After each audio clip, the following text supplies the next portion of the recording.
Hello guys, hello Libra. Welcome dito sa aking channel, Alaran 888. Welcome. Alamin natin Libra kung anong messages, vibration, gabay energy para sa lahat. Kay general reading. Libra. Alamin natin Libra yung last 2 weeks ng November para sa inyo. Oh, 2 cards. 3. Okay. So, meron kang blessing from your ancestor 16, blessing on a journey, blessing to find truth. Wow. 25, 7, 22, 4, 2, and 16, 7. So, nakikita ko sir dito, Libra, na yung revelation ng patotohanan, may katotohanan na posibleng ma-reveal na pwedeng makatulong sa'yo. Okay? Para makita mo kung ano yung totoo. Diba? Yung parang makikita mo sa last 2 weeks na to ng November yung totoo. Okay? Yung revelation ng truth.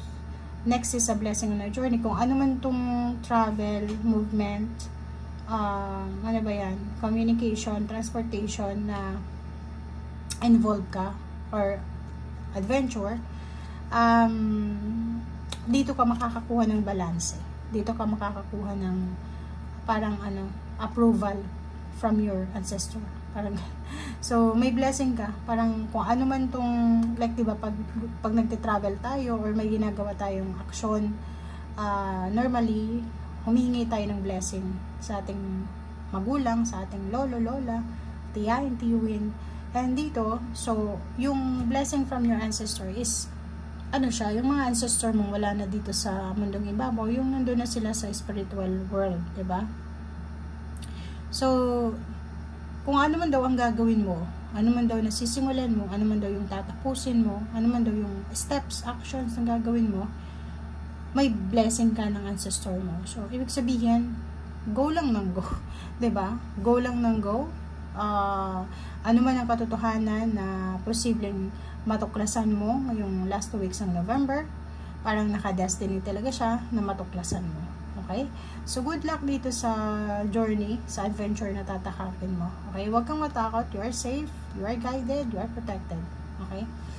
Yan. Tingnan natin. Okay. Next card tayo. Para to sa lahat ng Libra.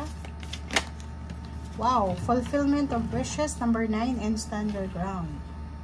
Okay, Libra. So, nakikita na natin dito na may posibleng wishes ka na mafulfill bago matapos yung buwan ng November. So, ipaglaban mo pa rin to. So, ibig sabihin yan, siguro may Libra ditong meron siyang inaasikasong papeles, may kaso siyang pinaglalaban yung karapatan niya. Sinasabi na ipaglaban mo daw ang karapatan mo. Kasi kung may wish ka na like for example, freedom, justice, manalo sa kaso or anything, sinasabi niya na ipoprovide sa'yo ng universe yung mga needs mo para sa fulfillment ng wishes mo.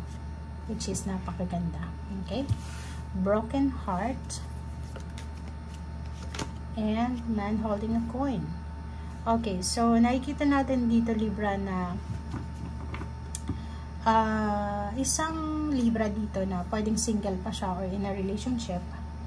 Posibleng may mag-offer sa kanya ng relationship, like love. Okay? Pwedeng may mag-offer sa'yo ng love life. Mayaman ito. Babae ka ba? Or lalaki. Depende yan. Kung ano, lalaki nag-offer, babae nag-offer, ganito ganyan, may edad, or bata pa.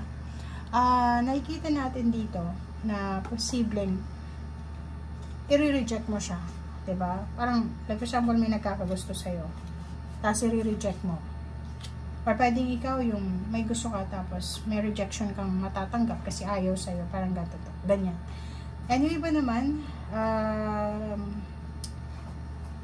lumapit ka siguro sa isang mayaman, sa isang financially stable na individual, lalaki man yan o babae, kasi pwedeng siya mayaman, financially stable.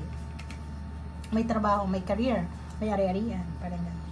Lumapit ka sa kanya para humingi ng tulong, umutang ng pera, ganito ganyan, or lumalapit ka sa kanya para tulungan kanya sa kaso mo or anything.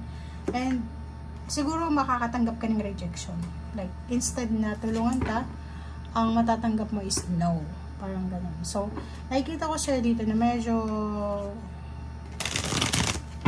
malulungkot ka, masasaktan ka. Kasi, yung expectation mo is hindi ganun yung sagot sa'yo. Okay? Comment down below, Libra, if you resonated. Nakikita ko yung parang sobrang lungkot na Libra na naiiyak siya kasi yung taong hinihinga niya ng tulong is yun yung taong in-expect niya na magbibigay talaga sa kanya ng tulong, pero taliwas yung nangyari. Okay, Judgment and Ace of Cups and Seven of Cups, 3 of Swords, 4 of Wands, and 3 of Pentacles.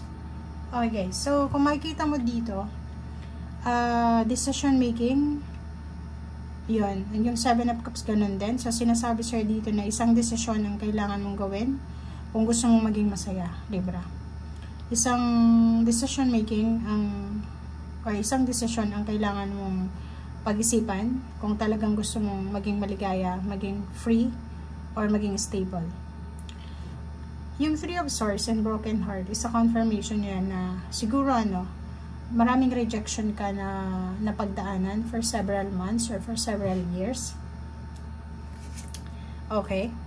But kung makikita mo dito, sinasabi ng barahan na yung rejections na pinagdaanan mo, yung answer na no sa'yo, wala namang naging epekto sa'yo eh. Kasi yung after mo makatanggap ng sagot na no, sorry, wala. Nag-move on ka lang and then start over, parang ganun. So, nakikita ko sa'yo dito yung stability. Diba? Yung parang, kung iba, pag nakaranas tayo ng mga pain and heartaches, rejection, nagiging bitter tayo, nagiging masama tayo, nagiging parang anong tawag dito, mapagtampo, parang. But sa case mo, nakikita ko na hindi kayong klase ng taong ganun.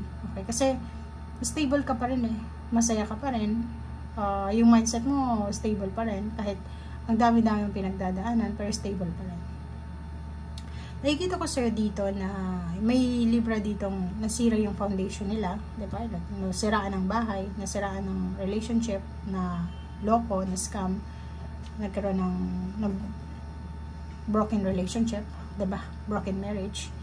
And then ang 2 weeks na to is ito yung simula ng pagbangon nila, diba? Yung parang babangon sila galing sa kinasadlakan nila, babangon sila sa ganitong sitwasyon.